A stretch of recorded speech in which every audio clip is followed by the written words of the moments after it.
Hola a todos, bienvenidos a este material asincrónico que reemplazaría la clase del 23 de...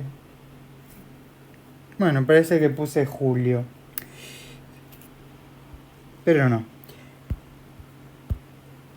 Entonces, tengo acá una serie de preguntas que espero que estén bien, obviamente.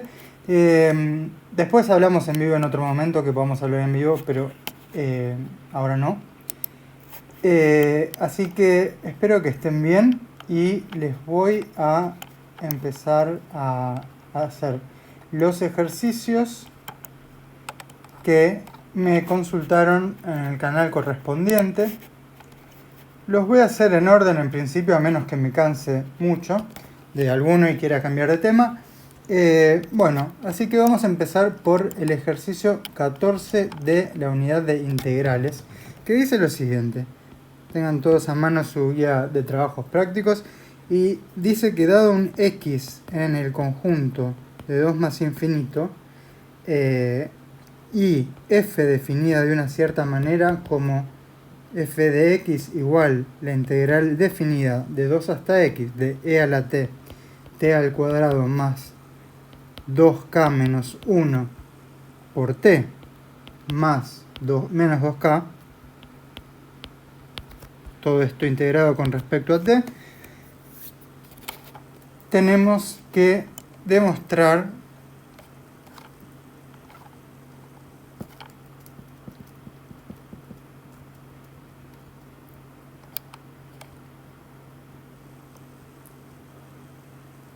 este es el ejercicio 17, no el 14.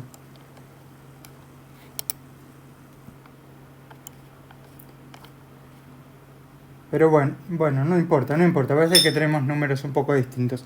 En fin, voy a hacer los dos, qué sé yo. Tenemos esta función que en principio no veo por qué hay una restricción del dominio, pero sí tengo que decir, como está escrito el ejercicio, del dominio de esta función es del 2 al más infinito, pero realmente no hay ningún motivo por el cual x no pueda ser ni 2 ni más chico que 2.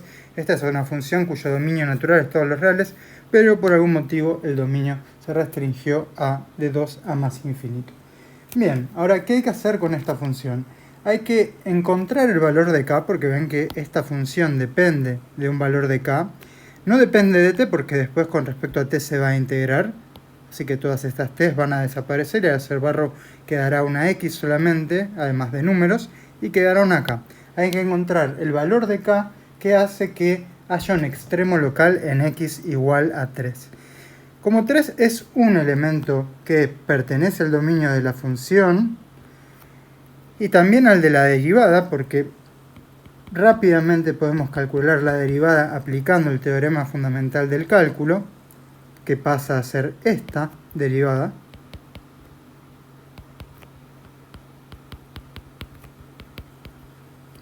Que de vuelta tiene, esto es una k, perdón, de vuelta tiene como dominio natural todos los números reales, pero por lo menos no se ha removido ningún punto del dominio que se nos fija para la función f, así que el dominio de f' sigue siendo de 2 a más infinito.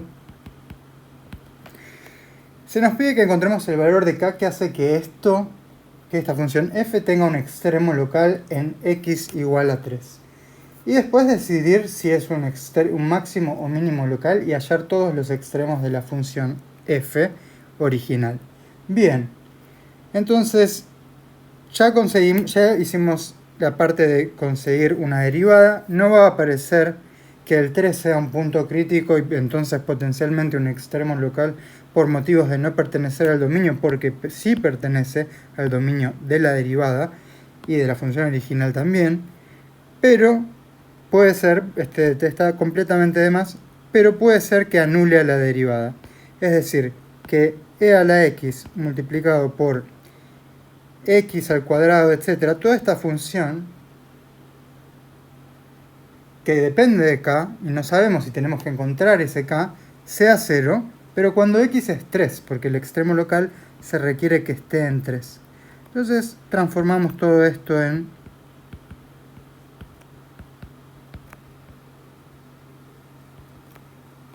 esto igual a 0. El primer factor no puede ser 0, es decir, podemos pasar dividiendo por este lado, etcétera. Haciendo un poquito de cálculos nos queda que 9 más 6k, pero después le restamos un 2k, así que ya pongo 4k.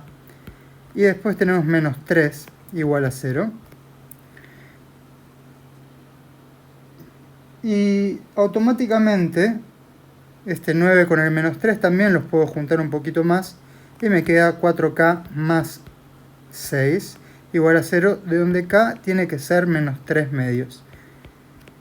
Dice que entonces la función tendría un punto crítico, porque hasta el momento todo lo que verifiqué es que la derivada se anulara en el 3. Tendría un punto crítico en x igual a 3 cuando k fuera menos 3 medios. Ahora, no sabemos si es un extremo local. El enunciado dice que es un extremo local, pero en realidad, si no lo hubiera dicho, todo lo que sabemos es que tiene un punto crítico ahí. Deberíamos revisar qué pasa cuando en el 3, no en el menos 3 medios, porque es en el 3 donde tenemos que la derivada se anula, ¿sí? Y acá, digamos, estamos empezando en el 2 porque el dominio se restringió por algún motivo. Entonces tenemos una semirrecta real para ser bolzano. Necesitamos, primero que nada, yo confirmaría que esto sea un extremo local, es decir, probaría un valor intermedio acá y un valor intermedio acá para ver el signo de esta derivada, que esto no me va a importar, y esto es cuando yo lo reescribo como lo que es, porque me va a servir tenerlo. Por ahí es una buena idea pasar a la reescritura, de saber cuál es la derivada, literalmente, y buscarle los ceros ahora a esta función. No solamente por ahí es una buena idea, sino que es necesario. Porque hasta el momento todo lo que hicimos es con... creo que me evité un factor de 2 solamente. K es menos 3 medios, entonces esto queda menos 4 por x. Menos 4 por x.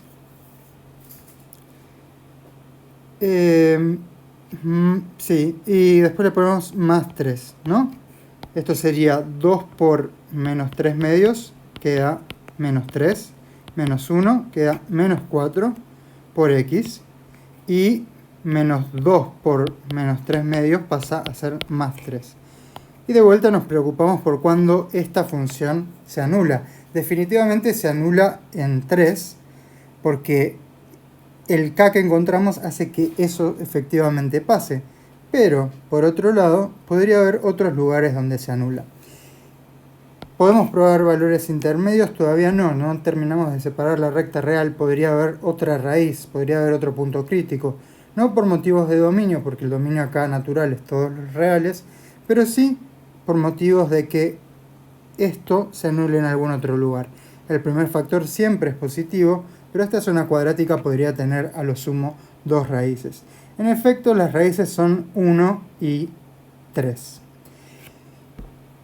El problema con esto es que el 1 queda fuera del dominio que se nos impuso.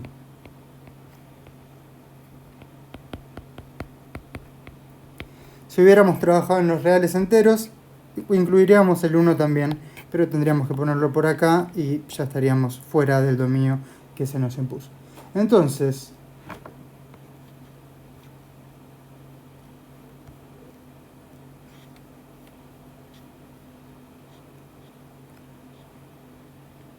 vamos a ignorar, por un lado, o sea, si está restringido de esta manera, definitivamente no va a haber en 1 nada, porque la función realmente no está definida para valores más chicos que 2. Pero como yo tengo una formulación un poco distinta de este ejercicio que omite la primera parte, vamos a tomar el dominio natural de esto, que es todos los reales, ya que esto es una función continua, esto de acá, o sea, el integrando, y por lo tanto siempre va a existir una integral definida en cualquier intervalo. cerrado, donde esté definida. Esto no es una integral impropia de ninguna manera, así que vamos a ignorar un poquito esto de acá, de que x tiene que pertenecer a esto de acá. Y esto sería un poco más tal vez el ejercicio 17. No estoy muy seguro la numeración, pero no importa. Estamos haciendo en la primera parte. Y entonces el dominio sí lo vamos a tomar como todos los reales. De la derivada también sigue siendo todos los reales. Y ahora vamos a considerar no la semirrecta, sino la recta real que, bueno, tiene también un punto crítico en el 1. ¿Por qué esto? Porque uno podría pasar esto dividiendo para el otro lado y resolviendo la ecuación esto igual a 0, tal vez con una resolvente de una cuadrática o factorizando de alguna manera. Sea como sea, hay que probar con valores intermedios, pero yo, para hacerlo más rápido, voy a hacer lo siguiente. Esto de acá es siempre positivo, así que la derivada siempre me va a dar que este factor es positivo, no me va a cambiar el signo. Pero recordemos, no me importa el valor que me dé la derivada, me importa si es positivo o negativo solamente.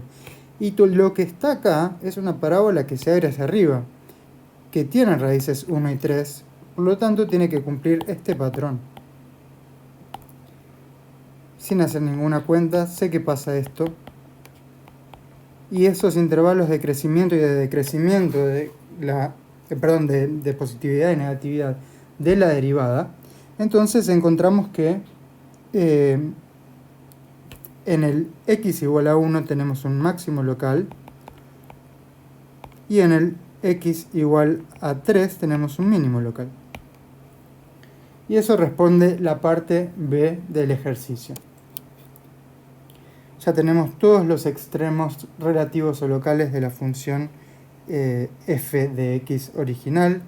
No intentemos integrar y hacer barro para tener una expresión y después volver a derivar.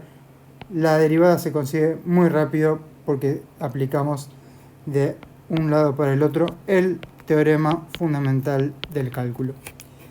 Bien, entonces ahí ya la parte B ya está respondida.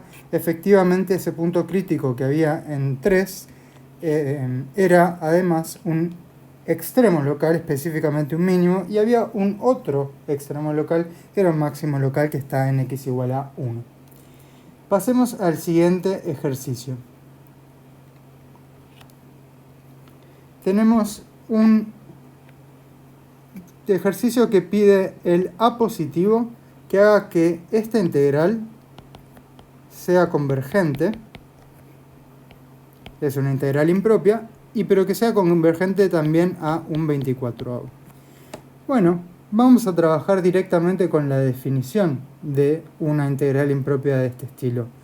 Necesitamos, por un lado, observen que la restricción de que a sea mayor que 0 es para que esto esté definido en todo el intervalo de a más infinito, porque todos los elementos de este intervalo serían positivos. Acá esta función tendría un problema que no vimos en el curso, pero tendría un problema en el 0. Evidentemente está fuera de su dominio, pero una vez que decimos, bueno, a es positivo, nos deshacemos de ese problema. ¿Cómo se calcula una integral indefinida? De la misma manera que siempre. Esta potencia, o sea, este 1 sobre x a la cuarta, prefiero reescribirlo como una potencia que sea x a la menos 4 para poder integrar con la regla de integración indefinida de potencias, quedándome de esta forma. Y acá podría agarrar cualquier primitiva, voy a elegir la que tenga constante 0 de integración y voy a hacer barrow entre m y a, donde m es un número que yo voy a hacer arbitrariamente grande luego cuando tome el límite. Esto queda, podemos decir, si damos vuelta un poquito las cosas, esto va a estar evaluado en m primero, después en a y restado, pero con el signo menos que tenemos dando vueltas podemos pensar que primero tenemos 1 sobre a a la quinta menos 1 sobre m a la quinta. Pero cuando esto se vuelva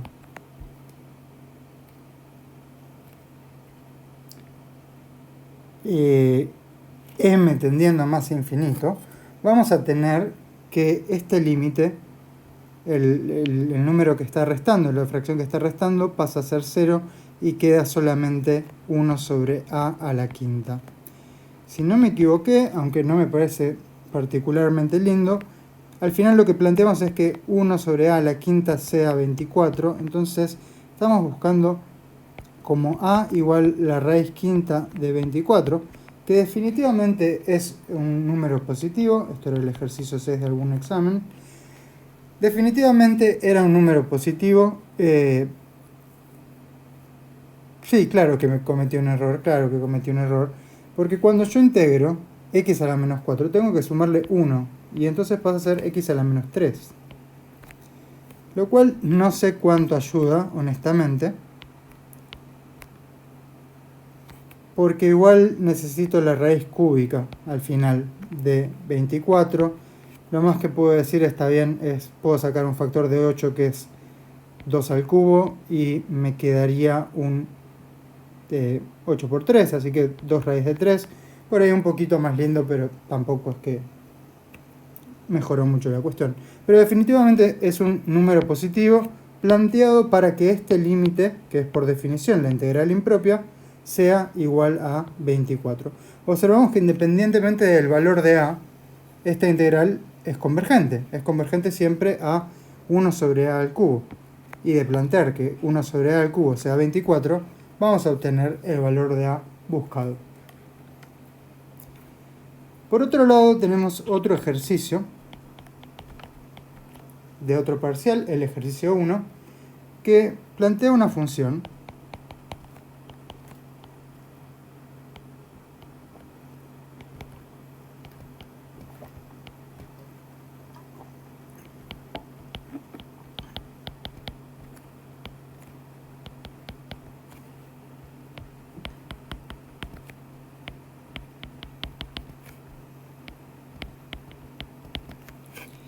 Con esta definición de la función, lo que se nos pide es literalmente calcular si existe el límite de la función f cuando x tiende a 1 y analizar su continuidad en ese punto. Nos vamos a concentrar únicamente en el valor de x igual a 1 y no nos vamos a preocupar por lo que sea que pase en el resto del dominio de esta función, aunque sería interesante preguntárselo. De hecho, lo vamos a hacer ya que estamos. El dominio de esta función es, por un lado, dominio de f. Vemos que, primero que nada, tenemos capturadas todas las posibilidades por la tricotomía de la relación de orden. Pues los números pueden ser mayores, menores o iguales a 1, pero esos son todos los números. Así que en principio tenemos todos los números reales. Esta raíz, ojo, es impar, no va a restringir el dominio de ninguna manera. Y este denominador sí tenemos que prestarle atención. Si x fuera 1, esta expresión no estaría definida, pero cuando x es 1, y como estamos considerando el dominio de la función f, no de la función definida por esta subexpresión de f, observamos que cuando f vale 1, entramos por aquí para hacer el cálculo. Cuando x vale 1, perdón. F de 1 efectivamente está definida y vale 2. Esto lo voy a anotar porque va a ser útil para más tarde. Pero lo que quiero decir es que el dominio es todos los números reales. De hecho, esta función es continua en todos los números reales, salvo potencialmente en el 1, que es el lugar donde pueden pegarse bien o mal las cosas. Pero vamos a tratar de ver qué le pasa a la función, si es continua o no es continua. Como es una función que está partida y tiene una definición que es distinta para cuando x es menor que 1 y para cuando x es mayor que 1, tiene dos expresiones distintas, vamos a calcular, por ejemplo, el límite por derecha.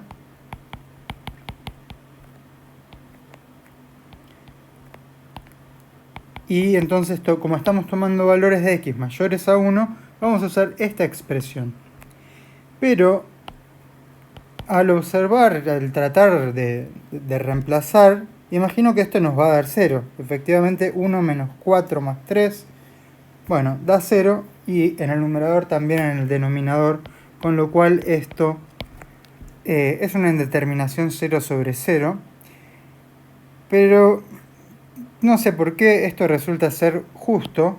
Este polinomio, bueno, perdón, esto es un cuadrado, esto siempre fue un cuadrado, esto es lo que me estaba confundiendo. En fin, da 0 sobre 0, pero observemos que por casualidad da este mismo polinomio de acá, cuyas raíces yo ya había encontrado, por lo menos había dicho cuáles eran y sabemos cómo encontrarlas. Entonces, para hacer algo un poco distinto y no aplicar L'Hopital, aunque bien podríamos, vamos a simplemente factorizar. Si dijimos que las raíces de este polinomio eran 1 y 3, entonces, y el coeficiente principal siendo 1, entonces este polinomio se factoriza de esta manera y se van a tachar ahora este con este para quedarnos x menos 3. Evaluado en 1 queda menos 2. Por el lado izquierdo, el límite va a ser la raíz cúbica de x menos 3. Cuando nos acercamos al 1, y si yo pongo un 1 en el lugar de x, esto me da literalmente 1 menos 3 menos 2. Por lo tanto, calcular si existe el límite de la función cuando x tiende a 1, sí. Existen los límites laterales y son iguales, por lo tanto, existe el límite, y el límite, sin hacer ninguna discriminación por sentido por el cual estoy tomando el límite, vale menos 2, porque coinciden. Eso responde a la primera pregunta, pero con respecto a la continuidad, sabemos que el límite, que además tiene que ser tiene que ser tanto el izquierdo como el derecho, o sea, tienen que coincidir, también tiene que ser igual al valor de la función en el punto, cosa que yo dejé acá arriba escrito porque era relevante. Lo comparamos con el límite que hemos obtenido en ese mismo valor. Son distintos. ¿Qué quiere decir esto para nuestra función? Por un lado, ya respondimos a la pregunta de cuál es el límite, es esto, pero por otro lado no es continuo en x igual a 1. Tendrá una descontinuidad que podríamos clasificar, pero nos vamos a quedar por ahora solamente con que no es continua, porque no coincide el valor de la función con el valor del límite tomado hacia cuando x tiende hacia 1. Si entiendo lo que me pidieron del ejercicio 14, ahora lo reinterpreto,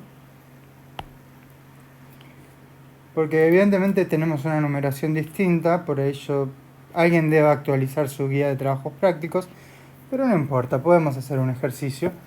Es un ejercicio que dice calcular el punto intermedio CF de C. Para mí este es el 14. Pero bueno, hacemos los dos, ¿por qué no? Que calcular el punto intermedio CF de C, o sea, sobre el gráfico de la función, que satisface el teorema del valor medio para la integral tal cosa. Y la integral es esta.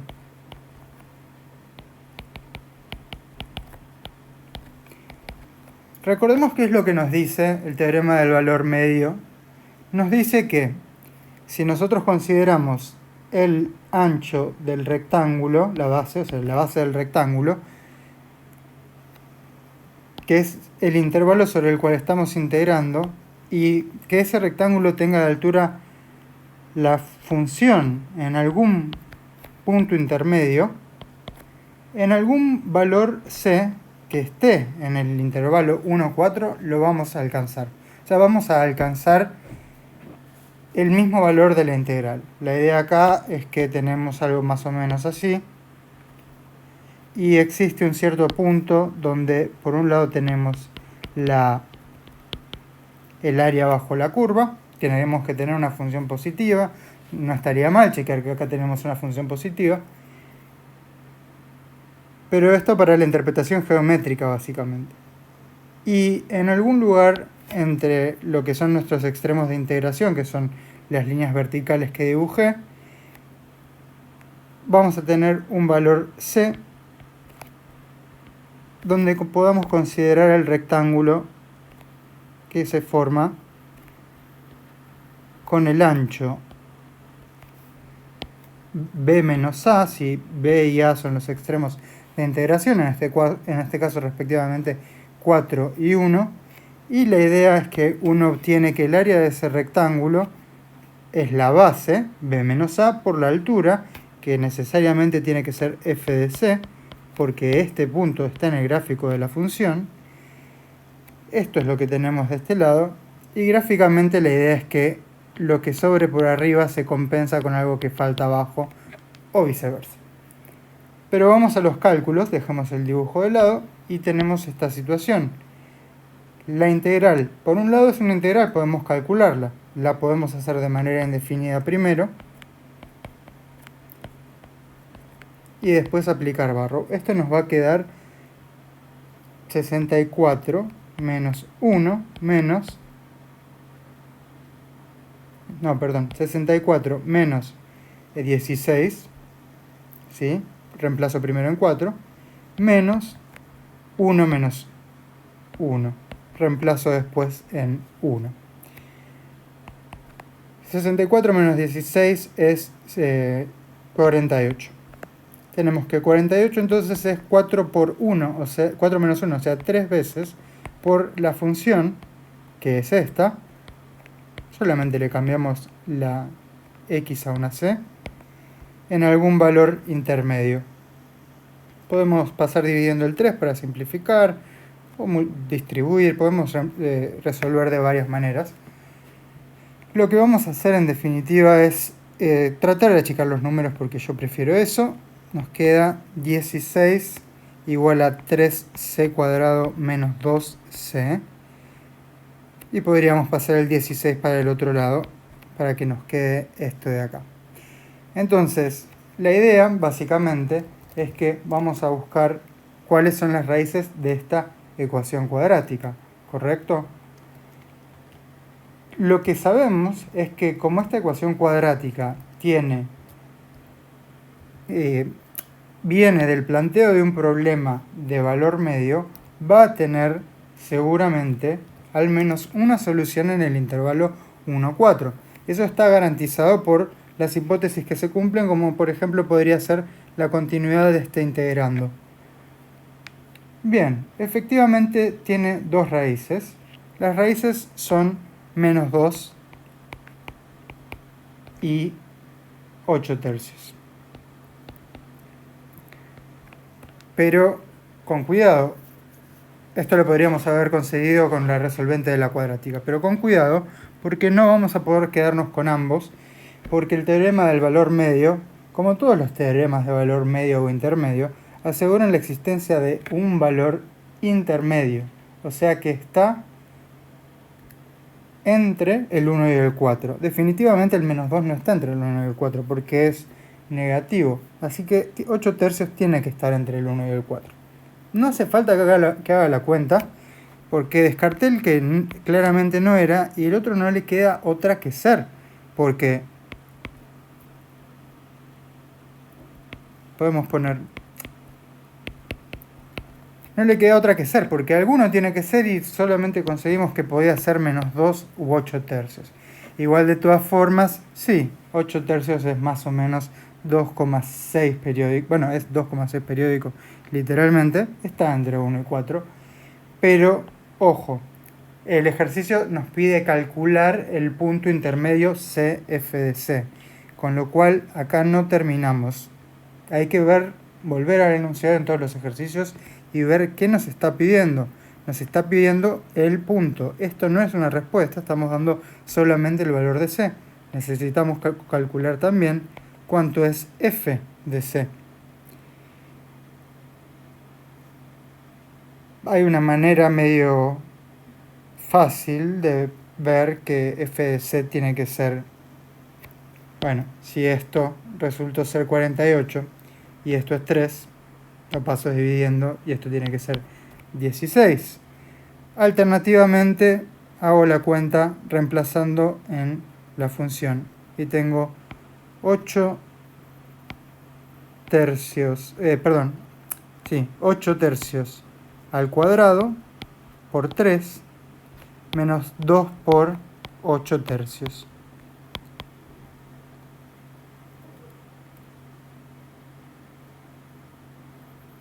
Sí, bien, y esto debería ser justamente, si uno hace la cuenta, debería quedar, bueno, quedaría 64 por 3 dividido 3 al cuadrado, se tacha un 3 con otro 3, 64 tercios menos 16 tercios queda 48 tercios, que es justo 16, o sea, tenía sentido. La respuesta entonces es esta. La respuesta requiere de un punto y hasta nos dice qué forma tiene que tener. Estos son los puntos que están siempre en un gráfico. Tienen alguna coordenada que es la abscisa, que es la coordenada x, y la correspondiente es la imagen de ese mismo valor, pero a través de la función f. Bien, continuamos.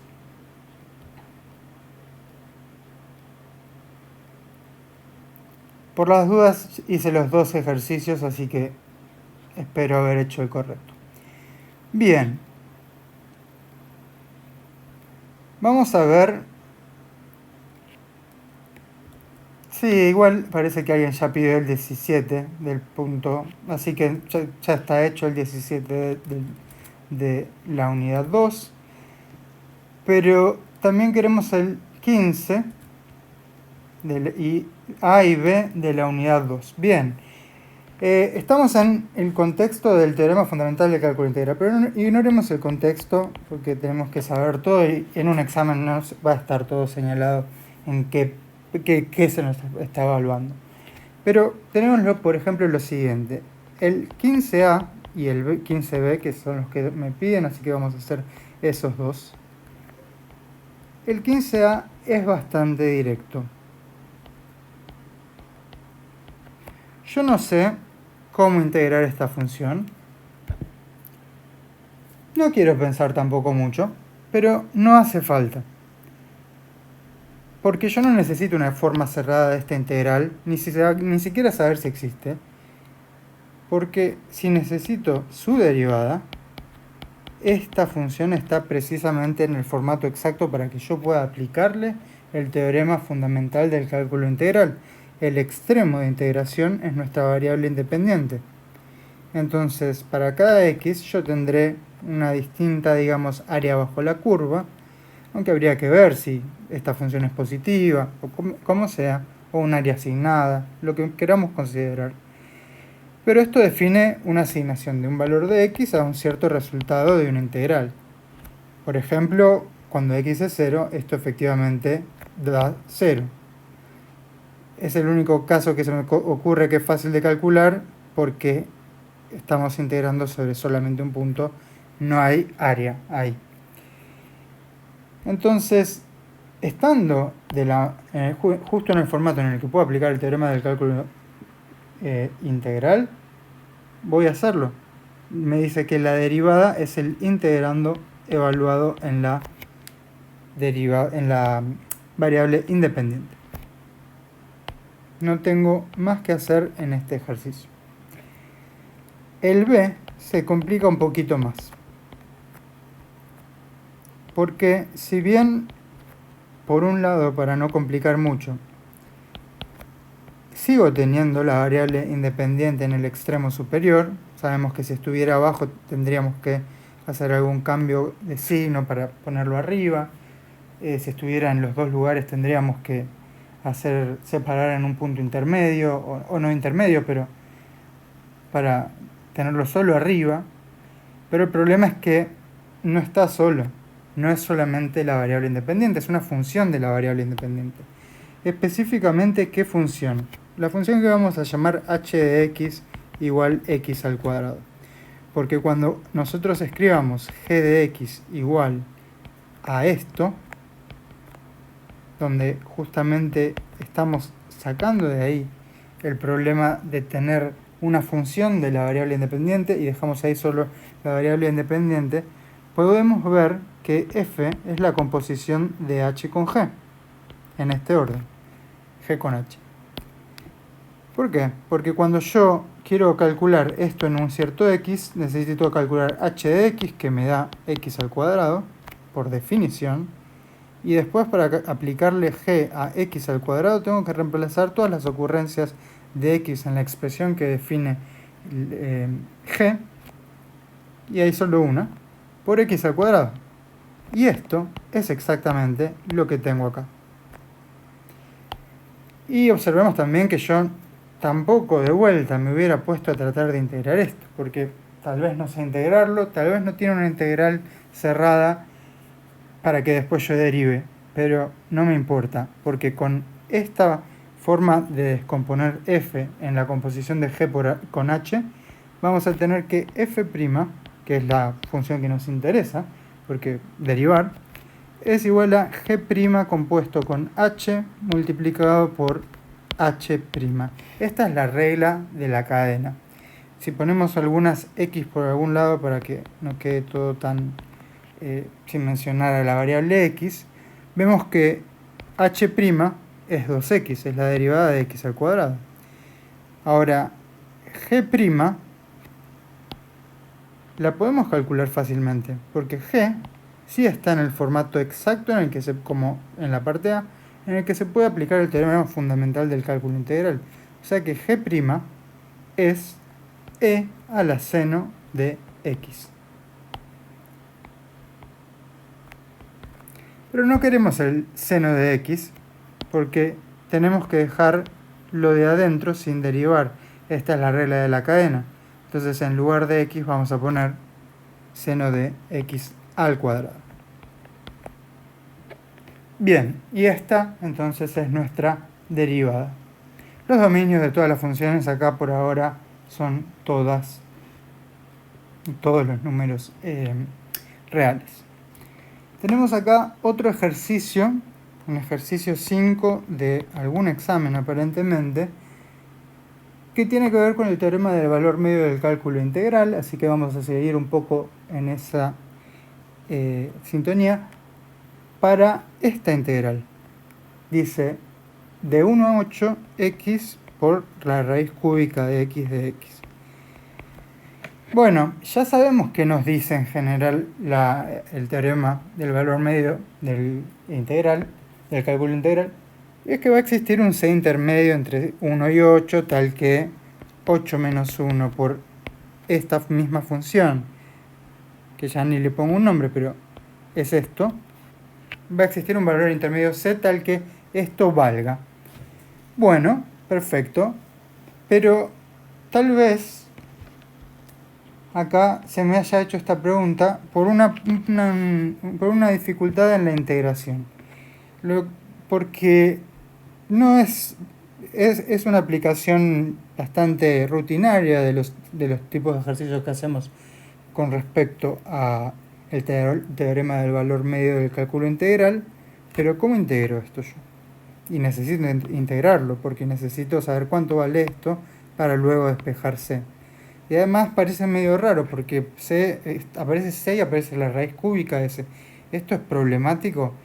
Bueno, la realidad es que no para nada. Y que lo que sería muy útil es reescribir. Quiero marcar que esto que nos quedó como una solución. Sería útil reescribir esto como...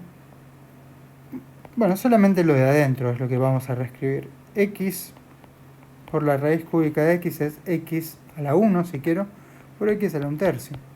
O sea, x a la 4 tercios. Y entonces estoy en una situación de una única potencia de x, cuya integral indefinida se obtiene de la siguiente manera. X a la 4 tercios más 1, que da 7 tercios, dividido 7 tercios, o lo que es lo mismo, multiplicado por 3 séptimos. Esto más cualquier constante, ¿correcto? Pero como después vamos a hacer barro, el miembro izquierdo de esta igualdad planteada queda lo siguiente. 3 séptimos de x a la 7 tercios entre 8 y 1. Por suerte 8 y 1 son cubos, entonces esto no queda tan feo. El 3 séptimos lo puedo correr afuera, de hecho.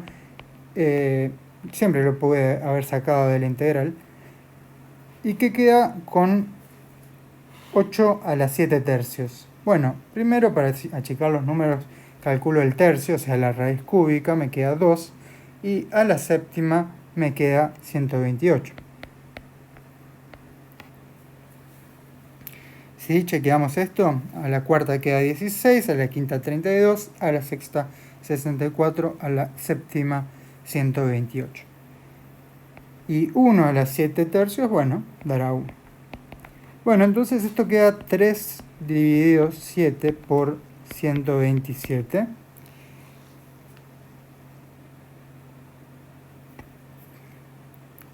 Que honestamente no me parece tampoco que sea siquiera un múltiplo de 7, entonces no le veo mucho que se pueda simplificar. No hace falta simplificar siempre. Pero más allá de eso, digamos que nos quedamos con esto y que por otro lado necesitamos que sea igual a 7 multiplicado por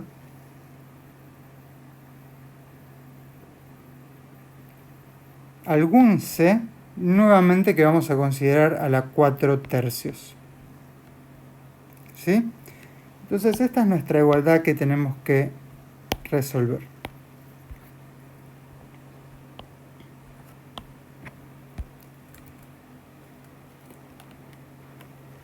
Entonces, ¿cómo podemos hacer esto? Podemos empezar simplemente pasando el 7 dividiendo.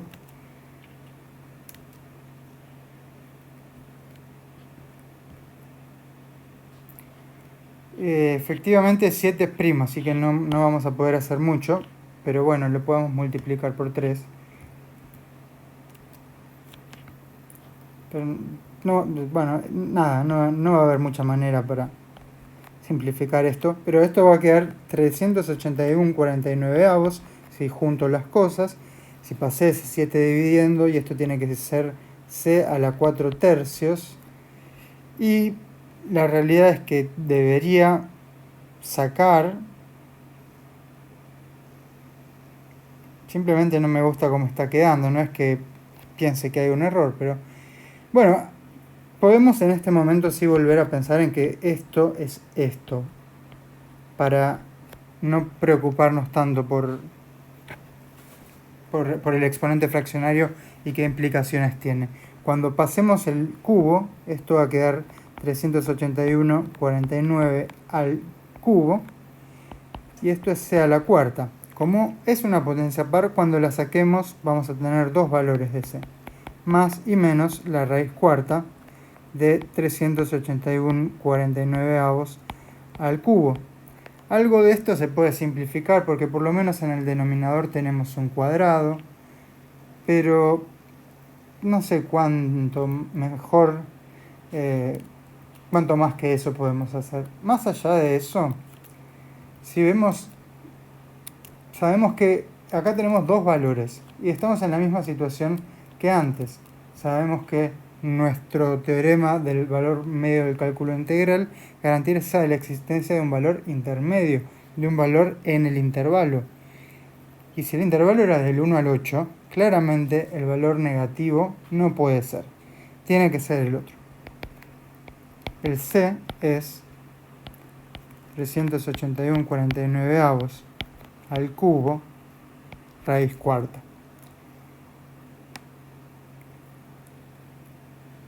Pero si volvemos, primero que nada digo, es bueno chequear, aunque no queda otra, que esto está efectivamente entre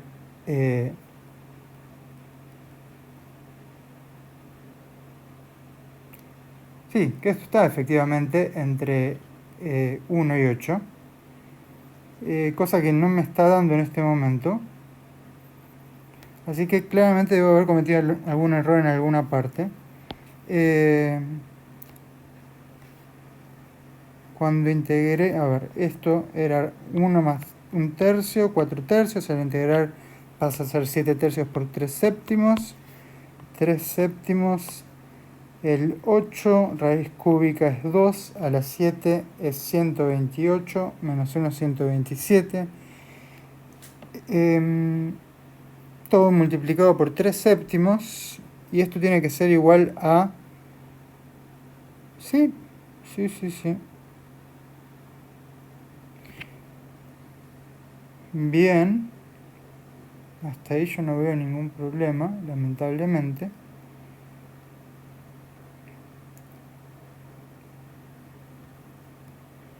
Ah, ahora sí veo un problema. Nada, estaba haciendo la cuenta mal con la calculadora.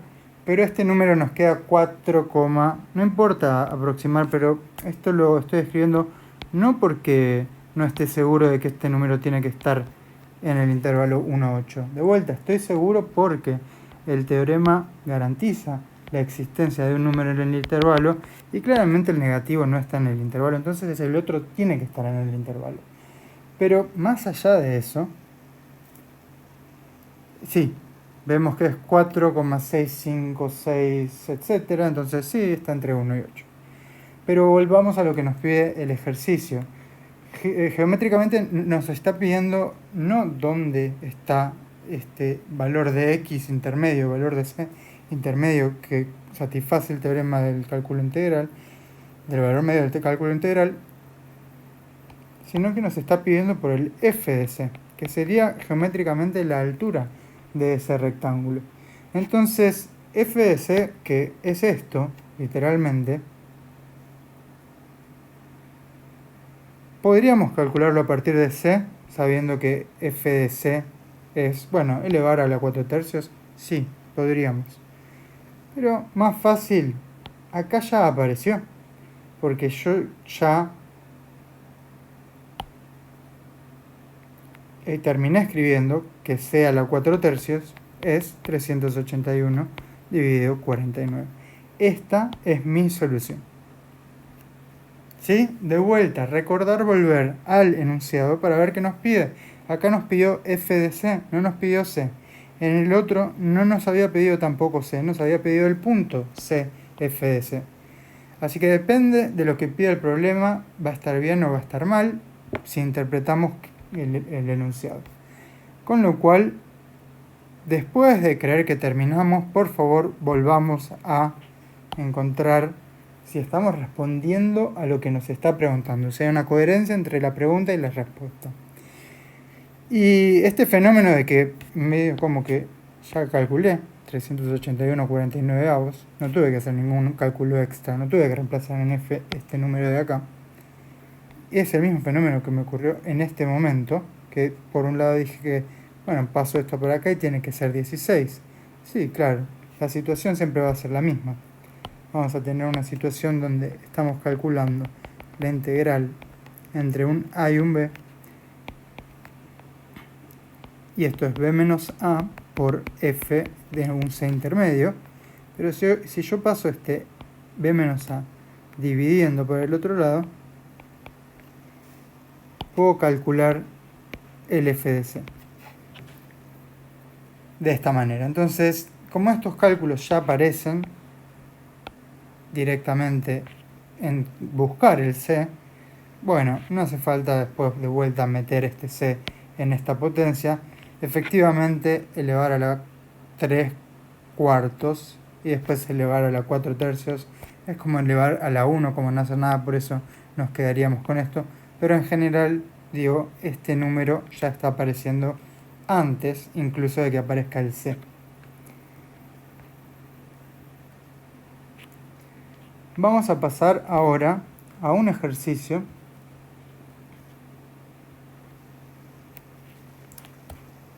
que apenas llego a leer, pero es un ejercicio 5 de un parcial, evidentemente, y pide hallar intervalos de crecimiento máximos y mínimos locales, si los hay, de la siguiente función en este intervalo.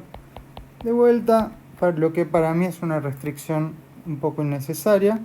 Podríamos decir que esto tiene un dominio de todos los reales, pero bueno, no. Si el enunciado dice que ese es el dominio, ese es el dominio. Ahora nos podemos preguntar por si hay otras cosas que puedan hacer que algo esté fuera del dominio.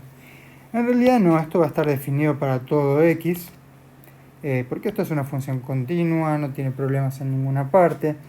Va a ser suave, de hecho, la función. Podríamos tratar de integrar y no sé, pero no tratemos, porque si nos interesa crecimiento de crecimiento y extremos, nos interesa los valores que pertenecen al dominio de la función, pero no el de la derivada, y los que anulan la derivada, que son esas dos clases de puntos, son los puntos críticos. Ahora, la derivada está dada por el teorema fundamental del cálculo integral.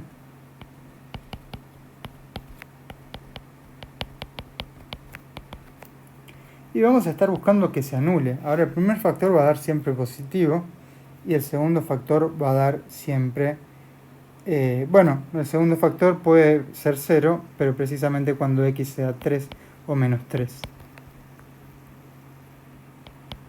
Pasamos el 9 para el otro lado y pasamos la raíz y tenemos dos soluciones. Pero si estamos acotándonos de una manera que en mi opinión es innecesaria, pero bueno, si estamos acotándonos al intervalo 1 en adelante, lo único que vamos a considerar como punto crítico, candidato a extremo local, es en x igual a 3. El menos 3 no nos va a importar, porque así lo dice el enunciado del ejercicio.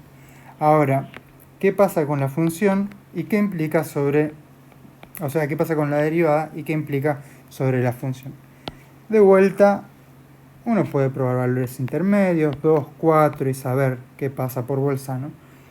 Yo antes que eso digo lo siguiente, esto es positivo, no va a afectar el signo de toda la derivada y esto es una parábola que tiene coeficiente principal positivo, o sea, se abre hacia arriba y cuyas raíces son 3 y menos 3.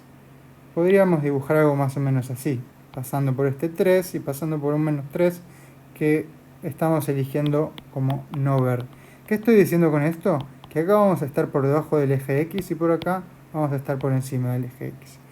O sea que esto es negativo y positivo, haciendo que esto esté decreciendo y creciendo, y por lo tanto tenemos, para terminar de responder el ejercicio, que el intervalo de crecimiento es de 3 a más infinito, el de decrecimiento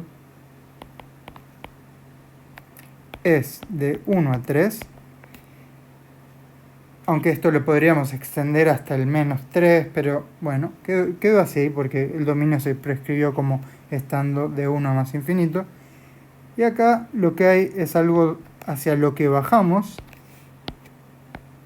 y después empezamos a subir, o sea, un mínimo local. Tenemos un mínimo local en x igual a 3. Hay varias formas de decir cuál es el mínimo local. Podríamos decir cuál es el punto, dónde se encuentra. Que acá estoy diciendo dónde se encuentra con respecto a x, básicamente. Podría decir cuál es el valor real aplicándole f, la función original, a este 3. Pero, bueno, no creo que quiera aplicarle la función original a este 3. Pero lo digo en general. Hay varias formas de decir cuál es el máximo o mínimo local o cualquier punto relevante del gráfico de la función. Pero estas tres cosas responden el ejercicio y pasamos al siguiente.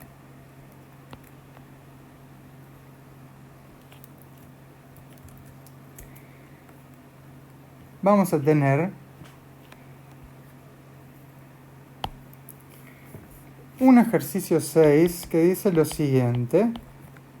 Seguimos un poquito más con el teorema del valor medio del cálculo integral porque nos divierte mucho. Tenemos f de x igual a seno de x más 4. Dice, considerar la función esta en el intervalo 0 a 2pi.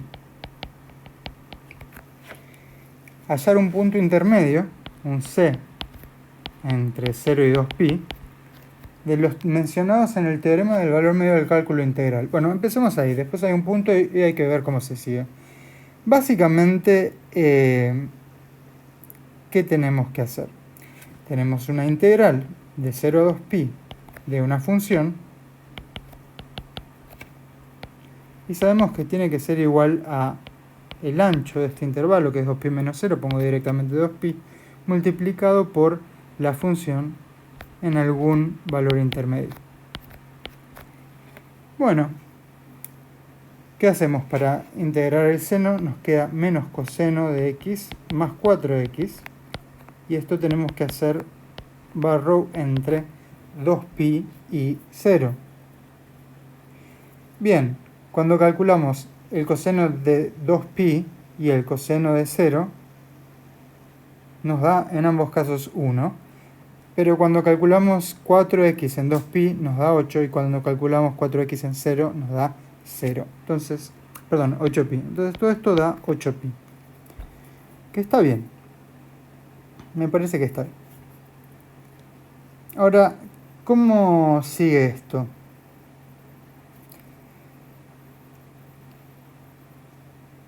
Sí, yo creo que está bien. Esta función, por lo menos, bueno, en fin, uno puede hacer toda la cuentita, creo que le va a dar 8x.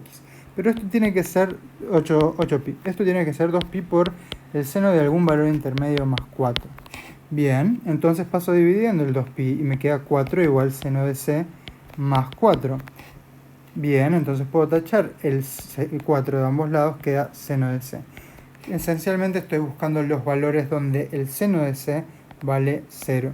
Pero recordemos que el seno es una función periódica que no me va a salir muy lindo de dibujar, pero podemos también ir a GeoGebra, por ejemplo, para encontrar una función. Estoy haciendo un gráfico porque posteriormente la función va a pedir un gráfico. Perdón, el ejercicio va a pedir un gráfico. Entonces, hagamos algo más o menos así. Traigamos todo esto para acá. Estamos buscando dónde el seno vale 0. El problema es que el seno es una función periódica y vale 0 en cada múltiplo de pi. 0, pi, 2pi, 3pi. Este de acá, si lo continuamos, es menos pi. Este es menos 2pi. Etcétera. Tenemos infinitas soluciones, pero por suerte esto nos dice, bueno, no, en el intervalo de 0 a 2pi. O sea, hallar un punto intermedio, y nos dice que c tiene que estar en el abierto. O sea, que el c que nos queda es solamente pi. Bien, esta es la solución al ejercicio. Y tenemos que interpretar geométricamente. Bueno, ¿cómo hacemos para interpretar geométricamente esto? Básicamente, podríamos hacer un gráfico de la función seno de x más 4. Eso sería bastante útil. Bueno, ya tenemos un gráfico de la función seno. ¿Lo podemos subir 4 unidades?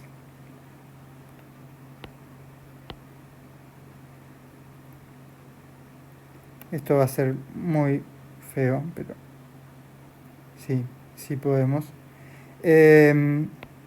Corramos la respuesta para este lado. ¿Sí? Esta ecuación tiene infinitas soluciones, pero en este intervalo solamente está pi. Y básicamente lo que hacemos cuando subimos este seno 4 unidades es que ahora su mínimo, por ejemplo, acá no sé, en 3 medios de pi, o su máximo, todo sube 4 unidades. O sea, si la imagen antes era de menos 1 hasta 1, ahora la imagen va a ser de 3 a 5. Entonces, este es un 3, perdón, un 5, esto es un 3, un 4, perdón. Y todos estos mínimos son un 3. Pensemos en qué está pasando acá. Tenemos el 0, tenemos el 2pi, que era este de acá. Y como la función es positiva, porque el seno siempre es mayor que menos 1, mayor o igual que menos 1, por lo tanto, cuando le sumamos 4 es definitivamente mayor que 0, esta integral, que es de una función positiva sobre un intervalo, entonces está calculando una cierta área.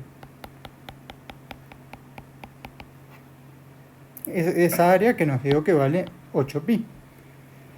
Pero por otro lado, hay un valor intermedio, que sería justo intermedio, en este caso particular nos da el valor que está justo en el medio, que es el cpi, ¿no?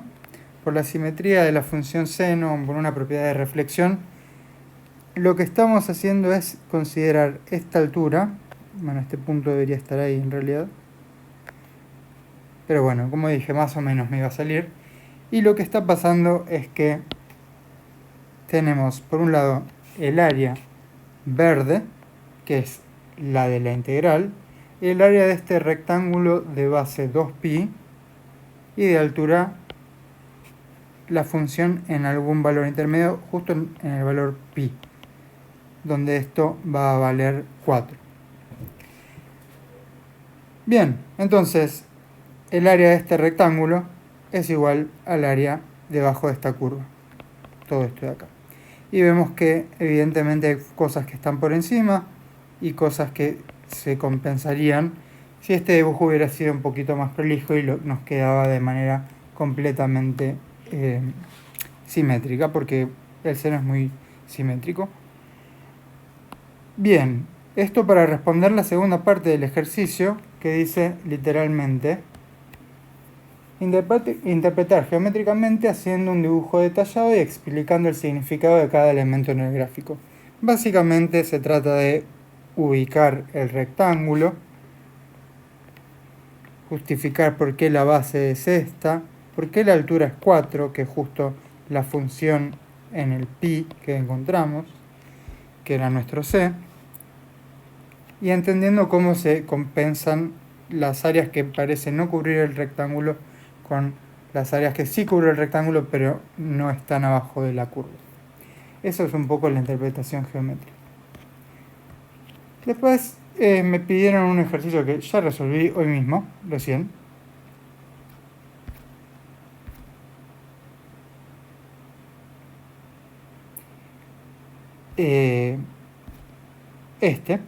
Así que no lo voy a volver a resolver, pero ahí está. Y por último tengo el ejercicio, a ver, me dan uno que tiene 7 incisos. A ver si resolvemos 7 incisos o no resolvemos 7 incisos. Es el ejercicio de la guía de integrales, el ejercicio 6. Espero que sea el que me están pidiendo, porque si no, muchas ganas de resolver 7 ejercicios no tengo. Pero vamos a hacer lo siguiente. Por lo menos un poco de pistas para saber cómo trabajar. Entonces, empezamos por el 6a, que sería la integral entre 2 y e del logaritmo al cuadrado de x dividido x. Lo que observamos es que esencialmente conocemos dos técnicas, y una hay una función que está fuera de la tabla de funciones que sabemos integrar. Una de ellas es o bien partes o bien sustitución, y si esto lo reescribimos de una manera más evidente, olvidémonos por un segundo de los extremos de integración, total esto después es hacer barro. Esto lo podemos escribir más sugerentemente como esto. Y acá vemos que hay algo que es una derivada de otra cosa. Este cuadrado que está acá, en realidad es el cuadrado de todo el logaritmo. Vemos que hay algo que está adentro y tiene su derivada multiplicando afuera. Eso es justo cuando uno trata de derivar una composición, con lo cual esto se va a integrar con una sustitución u igual logaritmo natural de x, de u necesariamente de x sobre x, y entonces cuando hagamos la sustitución esto nos va a quedar precisamente u al cuadrado, la integral de u al cuadrado con respecto a u, que queda u al cubo sobre 3 más una constante, y volviendo a lo que era u, es logaritmo al cubo de x sobre 3 más una constante Pero si queremos la integral indefinida, elegimos la constante igual a 0. Para total la vamos a sumar y restar. Y esto no vamos a poder simplificarlo mucho más que decir, bueno, esto podemos decir, bueno, un tercio lo sacamos afuera, pero vamos a tener logaritmo al cubo de 2 menos logaritmo al cubo de e. Ahora el logaritmo de e, logaritmo natural de e, es 1 porque es justo la base del logaritmo natural. Entonces, 1 al cubo 1. Mucho más no se puede hacer en este caso. Bien. En lo que sí voy a dejar la parte de hacer Barrow como tarea, pero, por ejemplo, tenemos, y voy a considerar solamente las integrales indefinidas. Por ejemplo, 2x e a la x de x. Bien. No tenemos una situación donde vemos fácilmente que algo esté multiplicando a otra cosa y que esa otra cosa sea la derivada de algo que aparece también ahí. Hay un polinomio de grado 1 multiplicando a un exponencial. Así que esto nos sugiere que la forma de integrar va a ser por partes. Solo que hay que elegir bien cuál es u y cuál es db. Ahora, u, recordemos que de u sale du. Entonces por ahí u es lo que elegimos que sea fácil o que vaya simplificándose al derivar. Y de db sale b. b se obtiene por integración de db. Entonces db deberíamos elegirlo como lo que sea fácil de integrar. Igual si elegimos al revés, no pasa mucho. Vamos a probar de hacerlo mal una vez y después lo hacemos bien. Para tratar de aprender un poquito de esto. Yo voy a elegir que db sea 2x de x, de donde x al cuadrado tiene que ser b, y e a la x u de u es e a la x de x. Perfecto. Y esto vale, es cierto, está todo bien. Necesito hacer u por b, e a la x por x al cuadrado, menos la integral de b por du. Está bien, es una igualdad, es cierta, pero lo que vemos es definitivamente que no nos estamos simplificando el problema. Agrandamos el grado del polinomio que teníamos. Nos imaginamos que si volvemos a elegir de esta manera, esto como el db junto con el dx, ¿no? Y esto como el u, vamos a seguir agrandando el grado. Lo bueno de todo esto es que no hay muchas opciones. Si esta opción parece que está complicando las cosas, bueno, elegimos de la otra forma. ¿Cómo sería de la otra forma? Tenemos que intercambiar estas dos cosas, esencialmente. Pero pensémoslo un poquito. La exponencial es una función que tanto al integrarla como al derivarla no se modifica. Entonces, no va a ser por la exponencial lo que decidamos poner en cada lugar. Porque no va a complejizarse ni simplificarse cuando la pongamos en un lugar u otro. Pero 2x, sí, un polinomio de cualquier grado, va a achicar su grado cuando lo derivemos. Entonces nos va a interesar que ese polinomio sea derivado. Entonces lo vamos a poner como u para que en el du quede 2x solamente. Y es, ahora vemos, e a la x de x, b es la integral de eso que es e a la x. Y con esta sustitución nos queda u por b 2x e a la x menos la integral de 2 de x por b. Esta última integral solamente la calculamos sacando el 2 porque es una constante y a todo le dejamos una constante de integración que después igual se va a ir cuando hagamos Barrow. En esta última integración solamente notamos que la función exponencial sí está en la tabla. El ejercicio C pide por la integral de x seno de x. Y es un poquito parecido, lo vamos a hacer bien de una esta vez. Un poquito parecido a el anterior. Porque las exponenciales y las trigonométricas tienen mucho que ver. Sí, lo voy a hacer por partes, porque no hay nada claro que sea la derivada de otra cosa que esté multiplicando ahí. y tenemos un polinomio multiplicado por una trigonométrica. Los polinomios tienden a querer bajar de grado, o uno quiere que bajen de grado y se vuelvan más simples, pero las trigonométricas van a estar en un ciclo del seno, coseno y menos coseno, dando vueltas, según estemos integrando o derivando para un lado y para el otro, que tampoco se va a complejizar o se va a simplificar para nada. A lo sumo un seno cambiará por un coseno y a lo sumo aparecerá un signo menos. Pero vamos a estar dando vueltas ahí. Entonces no va a ser por el seno que decidamos qué ponemos para integrar o para derivar, pero sí va a ser por el polinomio x, el que lo vamos a querer derivar, que creemos que sea nuestro u, para que después desaparezca simplemente, porque justo su derivada es 1. Entonces el seno de x va a ser nuestro db y por lo tanto nuestro b va a ser menos coseno de x, ¿sí? La integral del seno. Bien, entonces pasamos a esta integral.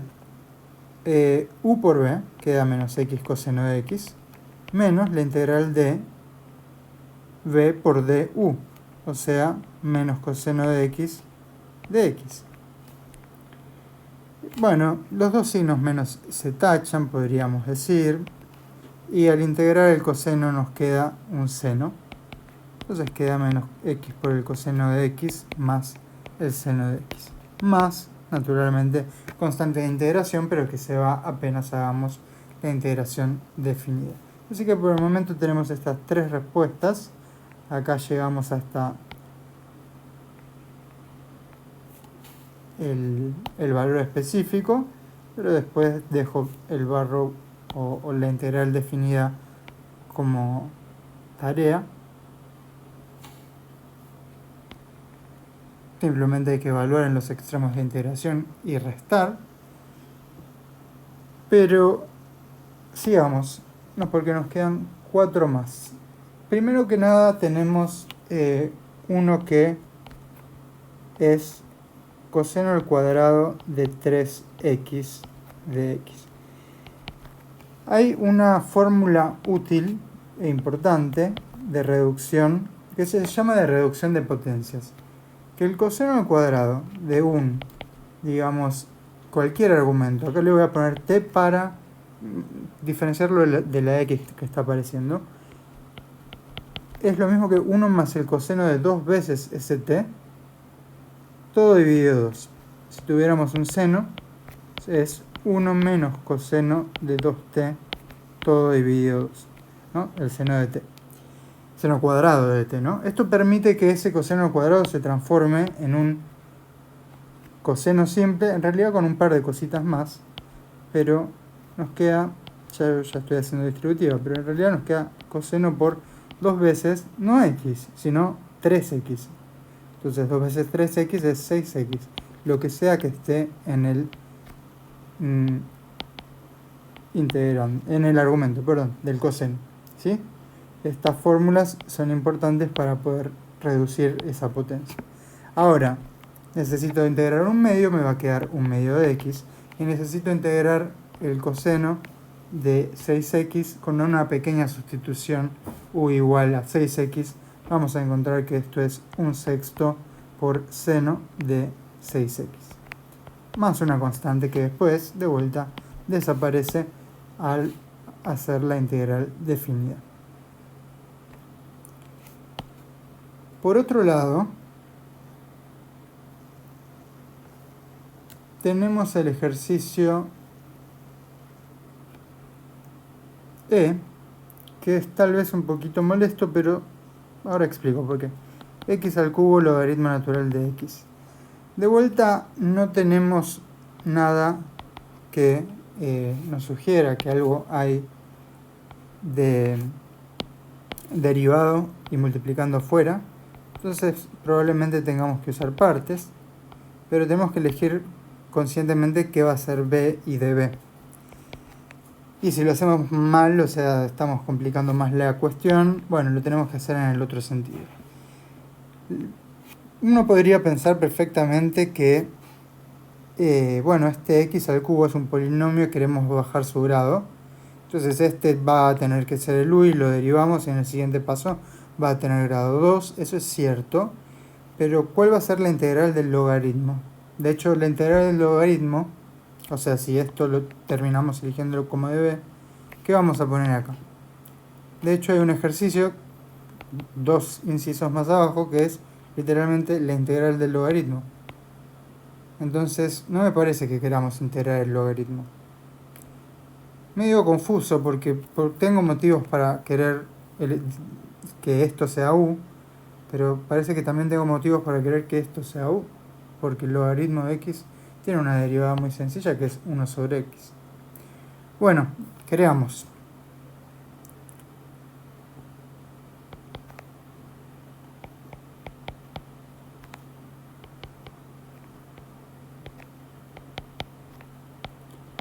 Con esta elección, la integral pasa a ser lo siguiente. U por b, o sea, x a la cuarta sobre 4 por logaritmo natural de x, menos la integral de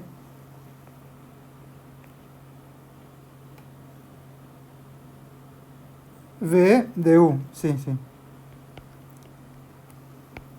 Esto es b y esto es de u. ¿Qué pasa acá? Claro, si bien el grado aumentó como uno esperaba que aumentara, porque pusimos un polinomio como el db, por lo tanto lo necesitábamos integrar, por lo tanto iba a ser x, iba a ser como más complejo. De repente vemos que esto con esto se puede simplificar, es decir, se puede poner un 3 acá y sacar todo esto. Al final estamos integrando x al cubo dividido 4, o sea que nos queda x a la cuarta sobre 4 logaritmo natural de x, esto lo copio nada más. X al cubo pasa a ser x a la cuarta dividido 4. Y con el otro 4 queda dividido 16 más una constante de integración. Claro que esto se puede simplificar un poquito y podemos sacar de factor común x a la cuarta sobre 4 y queda logaritmo natural de x menos un cuarto. Igual este último paso no es estrictamente necesario, pero esta es una primitiva, la familia de primitivas variando el valor de c del integrando que teníamos acá. Pero esto se dio justo por la casualidad de esto. Si no, uno hubiera tendido a elegir esto como el u. Pero hay que pensar, bueno, si eligiera esto como el u, tengo que elegir esto como el db y entonces tengo que calcular el logaritmo natural de x, su integral. Y no está en la tabla esto. ¿Cómo lo calculamos? Bueno, de hecho voy a pasar directamente al g que pregunta por la integral del logaritmo natural de x. Parece como que no hay nada que hacer, sustitución, partes, no sé, nada está multiplicando. Pero puedo hacer aparecer siempre algo multiplicando.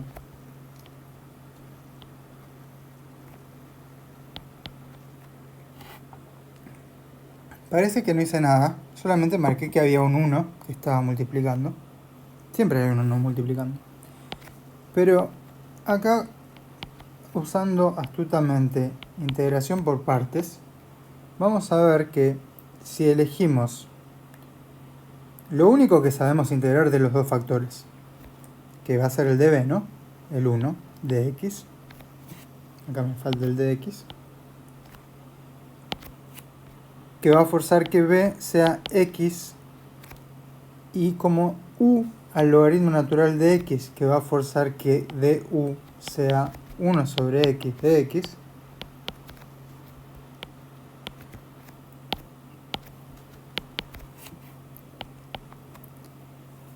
Ahora vamos a poder hacer u por b, x ln de x, menos la integral de b de u.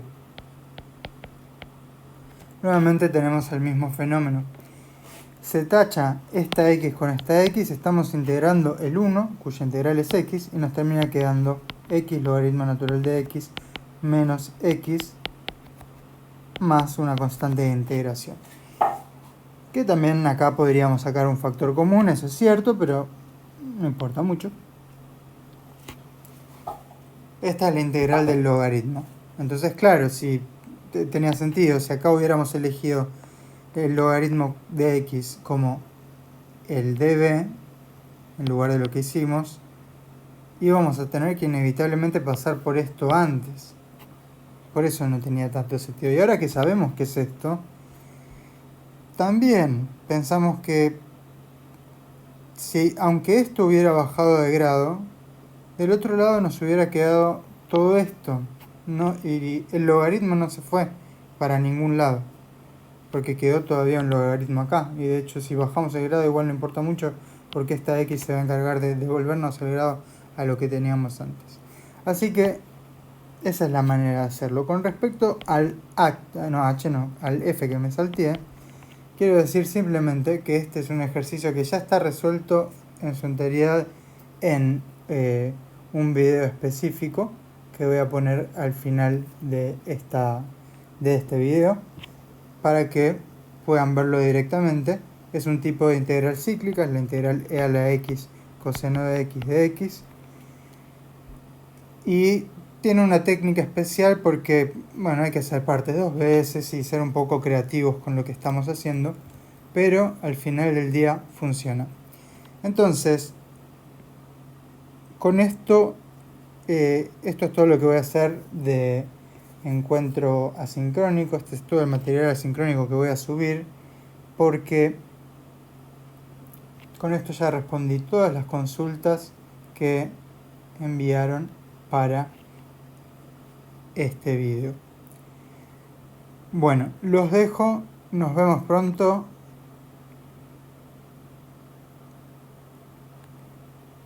Que tengan un lindo día.